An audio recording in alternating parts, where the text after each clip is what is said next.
国际消息，咱来关心美国总统川普昨昏已经宣布，以色列和伊朗已经拢同意停火。也毋过呢，即马这两国拢讲因家己拍赢。另外，嘛有消息指出，美国进前去轰炸伊朗的核设施，根本就毋是亲像川普讲的，已经把这核设施彻底毁掉啊！敢若是互伊朗的核计划倒退路，退几两个月尔。也毋过白宫已经随出面驳回讲，这是错误的消息。 以色列甲伊朗就是讲袂听，美国总统川普生气啊，而且呢垃圾话。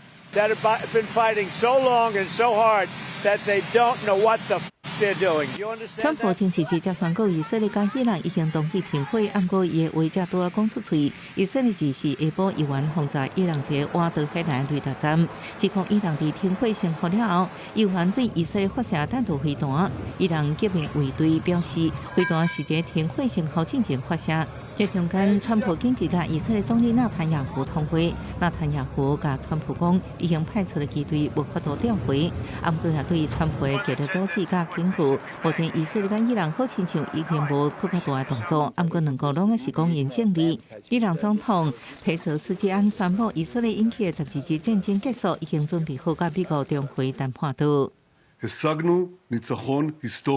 根据消息人士情报，美国进前对伊朗核设施的攻击，并不亲像川普所讲的全面摧毁伊朗核计划，真可能只是互伊倒退几个月而已。初步评估报告是由国家大厦的国防情报局制作，由美国媒体 CBS、英国广播公司 BBC 甲其他媒体来报道。白宫表示，这评估完全错误，是明显想要贬低川普总统。公司新闻，恩文玲编译。